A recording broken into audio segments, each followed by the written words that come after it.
Okay, so plug your stuff, Billy. Where can people find you and all that? I'll be super quick because Mark Madden's going to come on and talk about Ric Flair, I believe. So we got the dirtysheets.com for the wrestling stuff. My Twitter account for wrestling is at K100Informer. My Twitter account for betting is at lockbetting.com, and that's the Twitter account for lockbetting.com, where I'm just about to have 106 months in a row of profit. If you sign up now, I haven't actually put my WrestleMania picks out yet. I'll be doing them tomorrow or tonight.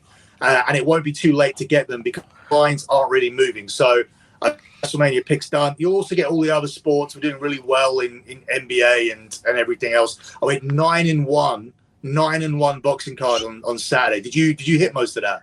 I couldn't get the William Hill only gives the don't have the rounds. It's brutal. I had a couple of them. I parlayed a couple of them. Yeah. Well, it's a 9-1 boxing card. So. And let me tell you something real quick about Madden, because I don't think we will talk about Big Flair. If we do, good. But Madden has a very low threshold for waiting. And he gave the classic meltdown of all meltdowns the last time that he was on this show, which you had to hear to believe that's only comparable to the Sabu meltdown and a meltdown that I had not too long ago. So he doesn't like the wait. That's why. You should have just chucked him in. You should have just added him to the show. All right. Oh, there he is. Yeah. What's up? Hello, super genius. Well, first off, I'd rather Disco not be on the show and keep Billy Body on.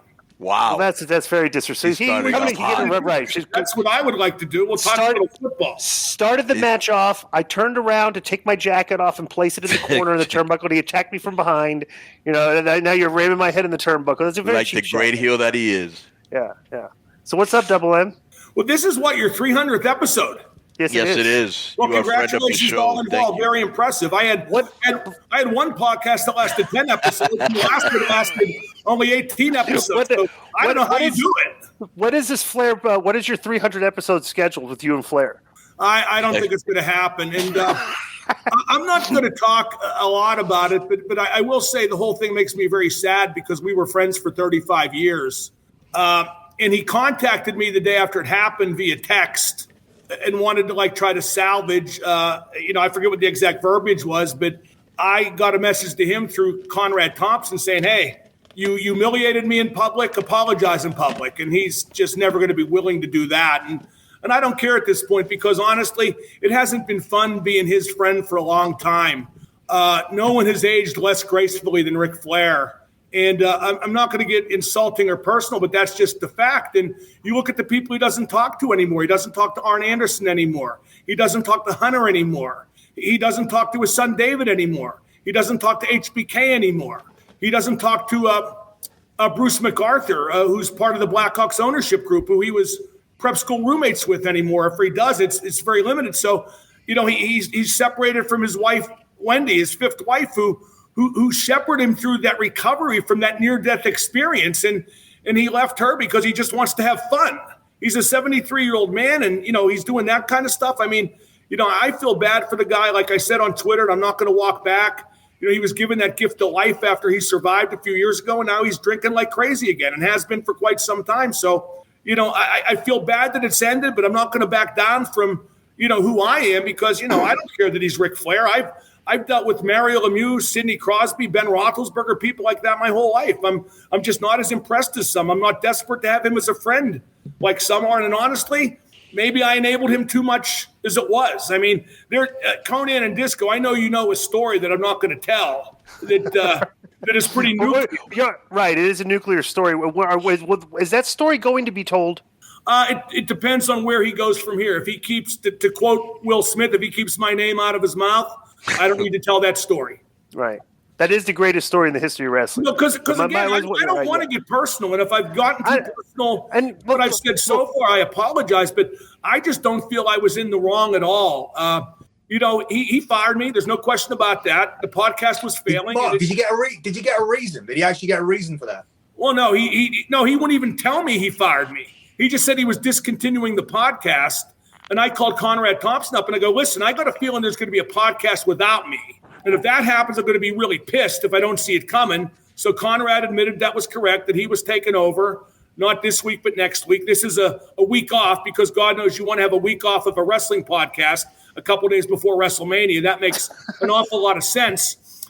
And so I just said, okay, to Conrad, I go, I'm just going to go on Twitter and say I'm not going to do it anymore because of work-related time constraints, which actually is true because bro, I've been through this whole process with you. I will attest. Anybody, we talk a lot. We talk almost every day. Yeah, bro, you've been trying to quit this podcast for a while. No, I was overjoyed that it was over. Yeah, the funniest part was we laughed that you got fired when every week you were telling me you wanted to quit. Yeah, no, it was a blessing. And then he goes on Twitter and says, I fired you, and like wallows in gloating about it. Relieved you of your duties. Because he was in a bar somewhere. And that's the bottom line. It says Pat McAfee canceled me too. I mean, don't be insulting. If you don't want me to do your podcast, that's okay. But I know I wasn't the problem with the podcast because I'm a radio professional.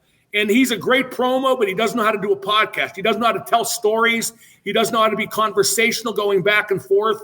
And anybody who's heard the podcast knows that. And, tell me the one. This is. I got to talk about this too. This is funny. Let me just say one more thing. That said, Conrad's much better at it than I am because Conrad's a fan. And people and he's a great talker too, but first and foremost, he's a fan. And people relate to him better than they do to me, who really doesn't like wrestling that much anymore. And I think that Rick had some heat with me over that too, because he still envisions he's going to be on TV someday with WWE and AEW. I think if it wasn't for Dark Side of the Ring, he would have been on AEW. And then the next thing you know, Tony Khan's disinviting him from his birthday party.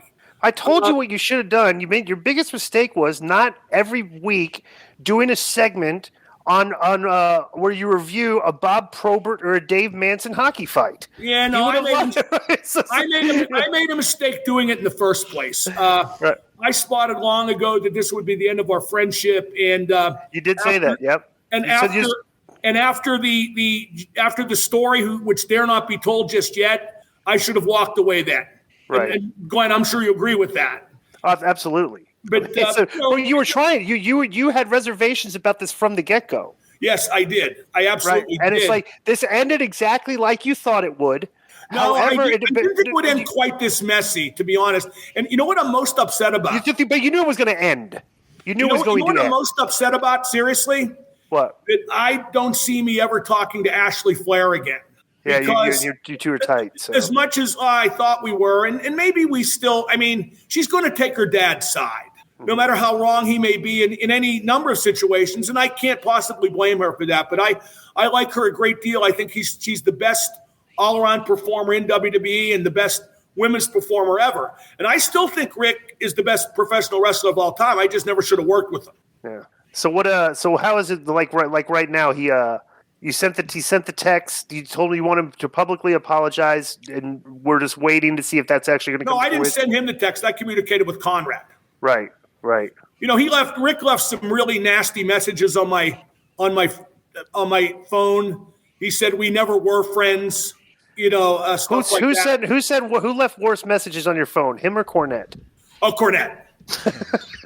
not even close. Right. I mean, Rick didn't call up and abuse my mother. But again, I feel very sad the way this has all worked out. I do, but what are you going to do? I mean, you guys, Conan and Disco have known me a long time, and I don't roll over for anybody. Right, of course. Now you're literally. Well, me and Conan talk about this all the time. You might be the worst guy for anybody to pick a fight with on social media. Well, yeah, and I'm actually, by my standard, kind of treading lightly here. Am I not? Absolutely. I mean, you could have crucified him and eviscerated. Like I said, you're holding a lot of stuff back. Yeah. You actually are.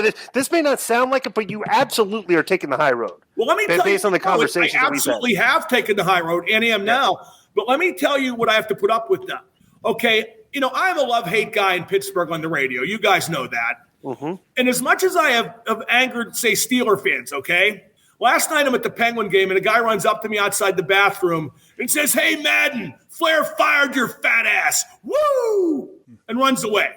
And that might sound funny, but it's just not. You know what it's like? That's like when Rick does something like that, Rick never thinks about the consequences for anybody else. Case in point, Rick came on the podcast all the time and ripped Becky Lynch to shreds.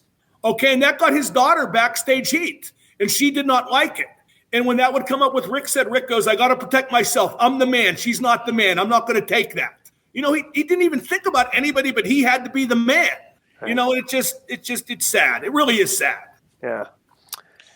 I think the funniest part of this whole thing, without getting into zero details, is that he insulted a national hero on his way out. And I'm sure you'll tell that story one day when it needs to be said. Yeah, let's just leave that. Let's leave that go right now, though. Okay. Yeah. Right. Yeah. So what? So what's Flair going to do? Is he going to keep the podcast going? Yeah, I guess he's going to do an episode next week. You see, one other thing about the podcast, and you know, let me ask you guys. I've done a pretty good job keeping this relatively not personal, correct? Right. I would agree with that. Yeah, and like the first episode is going to be him talking with Conrad and David Manning, because nobody's ever heard who's David? Who? The world-class wrestling referee. World-class. Dave. Because nobody's ever heard what David Manning has to say before. That'll be just unbelievably interesting content that's never been heard. And but like Rick, like when we negotiated with Podcast One, right? Mm-hmm. Rick said he was going to get on guys like Snoop Dogg and Tom Brady and all these guys he knows. We had 0 guests on our podcast, none ever. Rick don't know those people. He pretends he does, and they probably really, think he's a big deal and they like him. But, he ain't going to get those guys on his podcast. He never did. And, they asked me at one point to get Ben Roethlisberger on. And I said, listen, I get Ben once or twice a year on my show if I'm lucky. I'm not going to waste that here, So I don't know. Again, maybe I've said too much already, but it's tough to not talk about because it is traumatic for me. If that's too dramatic a term, I apologize, but it is. Well, when you're friends with somebody for 30 years, or you think you are, and then this happens, of course it's traumatic. Yeah, and let me tell you. You'll circle back. I think you two will get, No, bro, come on. Look at a guy. Absolutely 100%. Let me tell you why. Here's a guy sitting right there, Conan, that's burnt and rebuilt bridges his whole career. So it's like, I can absolutely. Yeah, but I've wanted to rebuild them. It doesn't seem like this guy wants to. And not only that, Conan has done that professionally. You know what I mean? He's done that as part of his career. Rick's not part of my career. You know what I mean? I don't need to do it. And like, I'll give an example too. Like when I saved his book, okay, Keith Elliott Greenberg wrote it, but it wasn't in Rick's voice. There was a lot of stuff that was wrong. A lot of stuff was missing. I saved his book. You know how much I got paid for saving his book, which became a New York Times bestseller? How much? $1,000. That's it. And that was from WWE. It wasn't like Rick paid me, right? Yeah. But I went to him and I said, hey, they only paid me $1,000. You know what he said? Well, that's between you and them. Wow. As opposed, let me ask you this. As opposed to Kevin Nash and Scott Hall, who, when I got fired by WCW, made sure I got my job back. Right. So I don't know. But anyway, 300 episodes. Like I said, I've done 28 total. Let me ask you this. If we paid you $1,000, would you write a book about our first 300 episodes for us? No. No. That book stuff is really hard. Yeah. It's really hard. Since you're here, since you're a fan, we can talk about this. We got Billy here. What do you think about like Liverpool's chances to win the Premier League this year? What do you think? Like Liverpool's set up to win a whole bunch of stuff right now. But there are too many competitions. I'd feel better if they weren't in one of them. I'd feel better if we weren't still in the FA Cup for sure. Right. Because although if you win it, it's still nice. It's a nice day out at Wembley, but I won't be there. So I don't know. I think if we beat City on the 10th at City, we win the league. But that's a tough ask. Yeah. What do you think, Billy? Yeah, I can't think of anything worse than because we've got the real treble, which is the FA Cup, the Champions League, and the Premier League. So they're one game away from the FA Cup final. I can't see them. It's very difficult for me not to see them getting into the Champions League final because of the Anfield aspect. They've got a nice draw now against Benfica, and they're not on the same side of the draw as Man City. So it's difficult for me to not see them in a Champions League final.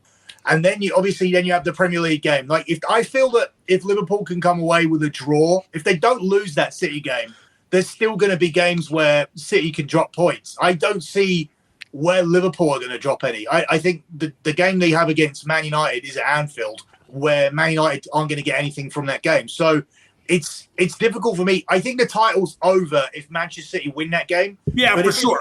If it's a draw, then there's points that City could drop along the way. They look a little bit more inconsistent. I said throughout the season that they would suffer at some point where they don't have that ugly goal scorer, that number 9 that they don't have. And they don't have that. They don't have that Harry Kane that they were trying to get. They didn't get Ronaldo. He went to Man United. So at some point, they'll suffer for that, whether they don't win the Champions League or the Premier League. I don't think City are going to win both those two competitions. I am worried. I can think of nothing worse than Liverpool winning those 4 trophies. So I'm hoping that they only win 2 of them. But I think it's going to be 2 minimum. I think I'd be relatively happy with 2 of them, Billy. But I agree with what you're saying that a draw at City would give us a chance. Because let me see if you agree with my analysis of City in this regard. And it's reflected in the fact that they've never won the Champions League. They're a cumulative team. They're a depth team. Things add up. That's why they win the league. They're not a big game team. If you stare them in the eye, they'll blink more often than not. Right. Which gives me hope at City for that game on the 10th. But it'll be tough. They're a really good team, obviously. Yeah. Let me ask you a quick question, Mark. Do you follow the U.S. national team? Not very much, no. I don't like international soccer because it puts Liverpool players at risk to injury. Right. No, I'm serious. I watch like the World Cup, but I mean the U.S. national team. I mean all the great athletes in America aren't playing soccer. So well, they got some good players now, and I want to see if Billy agrees with me. You know, obviously Pulisic and Gio Reyna and McKennie. I mean, what do you think of those guys, Billy? In what sense? In terms of like where skill level? Yeah, they're good, really good players that I think can take the United States far. Yeah, I think they get signed by. I think we're past the point where US players, like the clubs that they're at, Juventus and Chelsea, they're not really going to sign people for like commercial reasons. I think we're past that point now where back in the day you had someone like Nakata being signed. He was like a top Japanese star. And he was signed. I think we're past that point where people are looking at shirt sales because there's just so much money in the game. So I think for McKennie to be where he's, for Pulisic to be where he's at, not getting that much game time because of the formation that they play, I think they're legitimate players to be at those clubs. I think we're past the point where people are trying to capitalize on commercialism by just signing these players for the sake of it for shirt sales. We're not doing that anymore. There's too much money in football. There's too much TV rights revenue for people to bother with that. I think the players are legitimately good. Yeah, but my take is Pulisic, for example, can't even get a game all the time at Chelsea. You know, so how am I supposed to? Yeah, but he's a good player. To the World Cup final. I think the last game they played, he had like 3 goals. I like his game. He's only 23, and he's to me just getting better. The problem with Pulisic is that they have attacking wing backs, which means it's difficult to have attacking wingers because then everybody's just bombing forward, and that's why they prefer to like have the wing backs overlapping, so that then the players that they play, they want people to get crosses into the box, which is why they have Ziyech there. Otherwise, there's no point signing Lukaku. If you want to have like a pacey attack, then you can have a pacey attack that you don't have to have Lukaku there. You can play with a false 9 instead, which is where Pulisic fits in better. If you have Lukaku in your team, you have to have somebody in there to put crosses on the ball. Otherwise, it's 100 million down the toilet. So Pulisic doesn't really fit into that team, but he would get into, I think, other than Liverpool and Manchester City, he would get into the other team. He'd get into the Manchester United team. He's better than Marcus Rashford. Marcus Rashford is finished as far as I'm concerned. Like, see, I don't like having Billy on the show because he knows far more about this than I do. Speaking of wrestling, you haven't been watching a lot lately, but WrestleMania is coming up this weekend. Is there anything you're interested in? Well, let me just add one thing good about not being involved with the Flair podcast anymore is I'm going to disengage from wrestling. I'm going to barely watch it all now. You've been telling me you've barely been watching it since you've been doing the podcast. Maybe that's why the podcast wasn't so good. Although I'm not the one. I remember two things that Flair flipped out at me once because we shot the podcast in my kitchen. Okay. He told me how unprofessional it was, that the kitchen was my backdrop. And I said, hey, don't call me unprofessional. I've been talking to a mic, for 26 years. You know what I mean? So I switched it around so the camera faced the other way. So it wasn't obviously a kitchen, but I just didn't see why that was a big deal. And he would go back and forth between wanting the podcast to be, current or nostalgia. And he mostly wanted it to be current. I had a segment planned on Ray Stevens one week, which we, eventually did do. But at first he didn't want to do it. He said, nobody cares about Ray Stevens. I want to keep it current. And I said, okay. So the next week I said, Nate, on AEW TV this week, Switchblade Jay White from New Japan Pro Wrestling showed up during a promo, and he goes, I don't know who that is on the podcast. So, like, do you want to keep it current or not? Because if you want to keep it current, it's a good idea to know who the biggest American star is in New Japan Pro Wrestling. I would agree with that. The thing is, just one last thing about that is that you're saying now that you won't like bury the guy and you're biting your tongue a lot. But I think obviously you had the right to be pissed off when he turned around and cancelled it anyway. But the fact is when you took the high road and put that tweet out, what was the point of then like saying there was no issue. Once you put your tweet out, it was over. You'd gone your separate ways. That was the end of it. He got what he wanted. He was going to get Conrad in instead, and you were going to move in. He was going to move in that direction. So when he puts that tweet out burying you for no reason whatsoever, does that not give you like full license now to say whatever you want? Like why take the high road when he did do that unnecessarily? And why do you think he did that? That doesn't make any sense to me. He did it because he was drinking. Right. Pure and simple. And, I mean, I know there are some people who think the conversation we've just had right now isn't taking the high road, but it is. Trust me, it is. Trust me, it is. It absolutely is. Because I know I've been this whole way with you on this thing, so I know what you've been going through. But I just don't see any reason to go deeper than this. I mean, everything I've said tonight has been in relevance to the podcast, primarily, except for the friends he doesn't talk to anymore, but that's pretty common knowledge as it is. But in terms of the real, dark side of the ring level stuff, I'm not going to bring that up unless provoked. Let me ask you. Then again, Billy, stay patient because I've been provoked once already.